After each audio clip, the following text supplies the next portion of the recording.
आज हमारे स्टूडियो युवा शक्ति देश की ज़रूरत में एडवोकेट श्री सुभाष वर्मा जी, जिन जो तो शाम ही नहीं, इसके साथ साथ पूरे के पूरे जिला हिसार और भिवानी में प्रख्यात अधिवक्ता के तौर पर जाने जाते हैं। सबसे पहले तो सुभाष वर्मा जी, आपका हमारे स्टूडियो में स्वागत है। जी नमस्कार, आपको और सभी दर्शकों को प्यार भरा नमस्कार जी।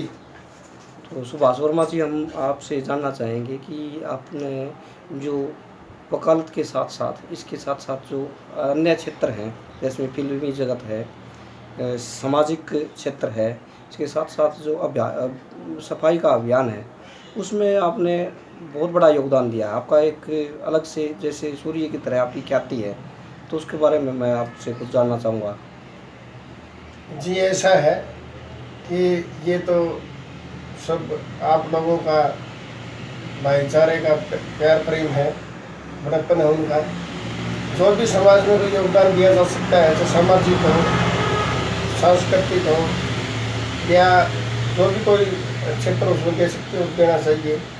ये जो चैनल है आज युवा शक्ति देश की ज़रूरत, इसके बारे में आपको कुछ बताना चाहता हूँ कि युवा शरीर में जैसे हमारे प्राण होते हैं, जान होती है, उसी प्रकार किसी भी देश का अगर युवा समृद्ध होगा, उसको रोजगार के भरपूर अवसर होंगे, तो वो देश उतना ही विकासशील होगा। और जब तक युवा को हाथों में आज राजनेताओं ने जैसे उनको झंडे पकड़ा दिए हैं, गुमराह किया जा रहा है, और जब बच्चा प्राइमरी से लेकर हायर सेकेंडरी तक जाता है तो माँ बाप के भी एक सपने होते हैं कि हमारा बेटा कुछ बड़ा होगा, कुछ बनेगा।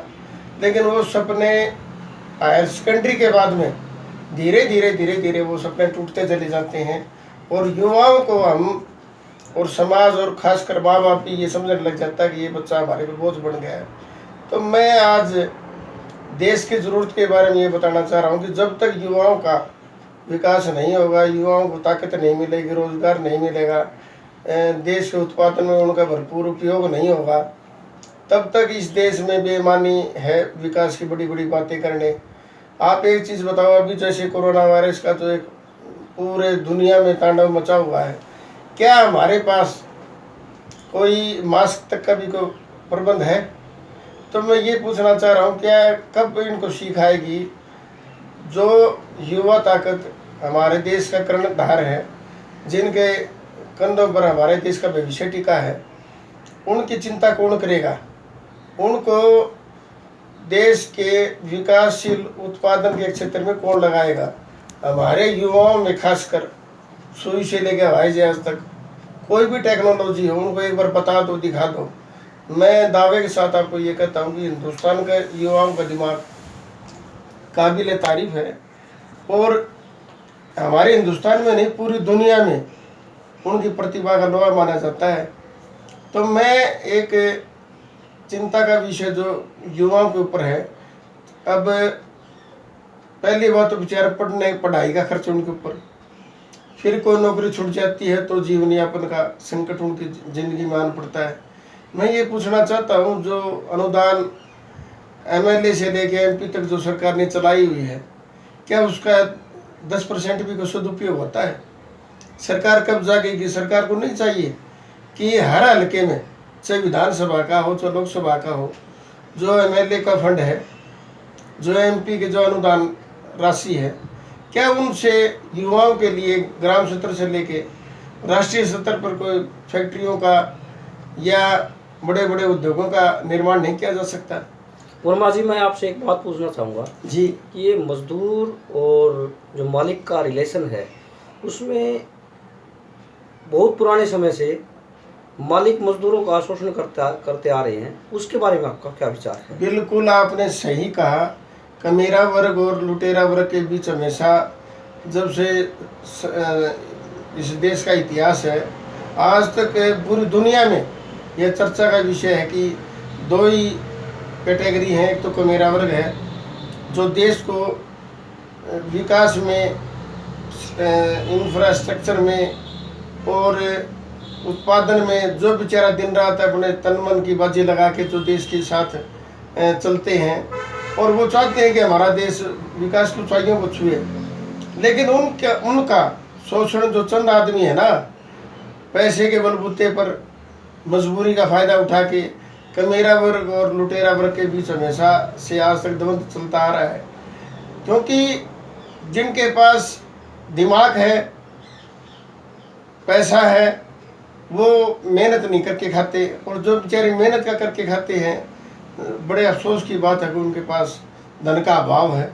वर्मा जी, मैं आपसे एक बात और पूछना चाहूँगा जी। कोरोना की बीमारी से जितने मरे हैं उससे ज़्यादा लोग भूख से मरे हैं, ये बात सच है? बिल्कुल सत्य है आपकी।